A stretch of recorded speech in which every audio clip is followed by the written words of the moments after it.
आज का supreme court ने जो स्टे लगाया है दिल्ली हाई कोर्ट के ऑर्डर पर, और उस पर उन्होंने जो पॉक्सो एक्ट को लेकर ये जो सारी बातें कही है, आज आपके हिसाब से इसका सबसे बड़ा टेक अवे क्या है जो सुप्रीम कोर्ट ने स्टे लगाया दिल्ली हाई कोर्ट के ऑर्डर पे? जी नहीं नहीं, एक तो ये समझा जाए कि जो अदालतों को जो विवेकाधिकार मिला हुआ है उससे पता चलता है कि हाई कोर्ट जो है कुछ और फैसले दे रही है, उसके बाद सुप्रीम कोर्ट उसी मुद्दे को पलट दे रही है। तो इसको ये समझा जाए कि इसको बाबा साहब बोल रहे थे शुरुआती दौर में संविधान बनाते समय कि जनरली जो है कौन लोग हैं, जो है इसी संविधान की कोई सकारात्मक व्याख्या भी हो सकती है और इसी संविधान में ऐसे लूप होल्स हैं जिसका गलत इस्तेमाल किया जा सकता है।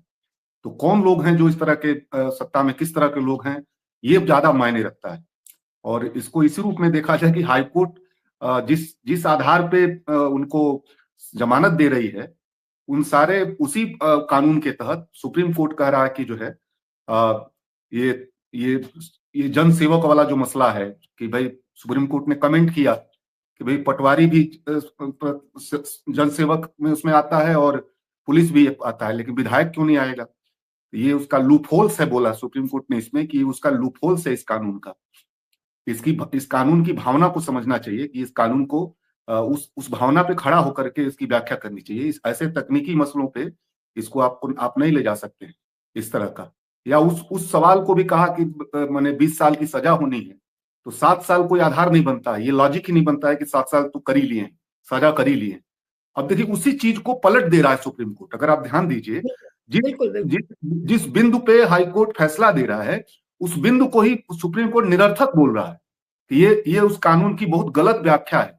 पहली नजर में हमको ये लग रहा है, लेकिन ये भी बात समझनी चाहिए कि ये तात्कालिक राहत है। ये कानून जो अभी मिला है ये कोई फाइनल राहत नहीं है। सुप्रीम कोर्ट ने ये भी कहा है कि अभी हम इसको हम और सुनवाई जारी रखना चाहेंगे, इस पे थोड़ा और इन सब प्रश्नों को जो पब्लिक सर्वेंट का डेफिनेशन है, पब्लिक सर्वेंट का जो डेफिनेशन है उस पर भी सुप्रीम कोर्ट ने चिंता जताई। इनफैक्ट सीजेआई जस्टिस उन्होंने कहा, मैं रीड करना चाह रही हूँ लाइव लॉ की जो रिपोर्ट है उसमें उन्होंने कहा कि the CJI expressed concern over excluding MPs and MLAs from the definition of a public servant. और उन्होंने ये कहा कि if this interpretation is accepted, a constable or a patwari will be a public servant, but MPs and MLAs will not be, and they will get exempted. ये बात justice Suryakant ने कही है। जी मनीषी जी, तो मैं यही कह रहा हूं कि इस कानून की पुनर्व्याख्या करने की कोशिश भी हुई है। ये जो अगर उसमें अभी जो फैसला आए अगर और इस पे कोई नजीर पेश करे सुप्रीम कोर्ट आने वाले समय के लिए कि पब्लिक सर्वेंट की परिभाषा जो है और इसको इस कानून की पूरी भावना को पुनर्व्याख्या करने की एक स्पेस में है।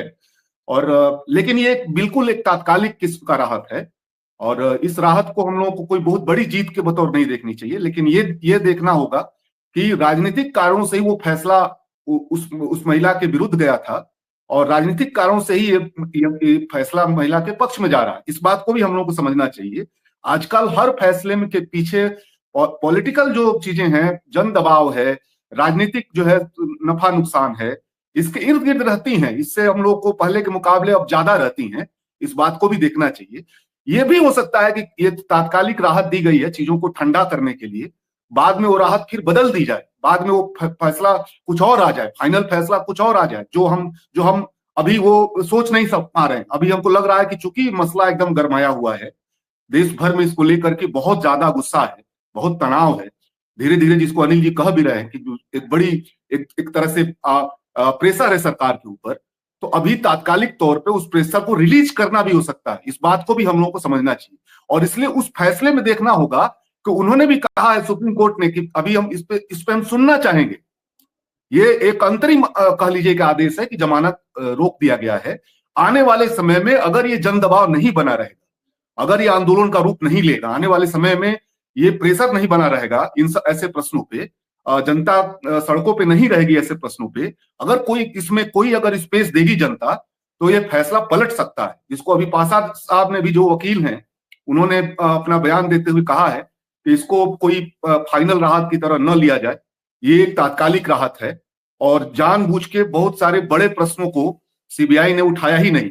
उनका ये कहना है कि जानबूझ के बड़े प्रश्नों को, इस केस से जुड़े हुए बड़े प्रश्नों को जानबूझ के उठाया ही नहीं शुरू में सीबीआई ने हमसे संपर्क किया था, लेकिन बाद में उसने जानबूझ के हमसे एक बार भी उसमें अपना अपना जो फाइनल ड्राफ्ट बनाया है वो हमको सौंपा ही नहीं एकदम फाइनल अंतिम समय तक, जबकि सीबीआई ने खुद उनकी सहायता लेने की कोशिश की थी।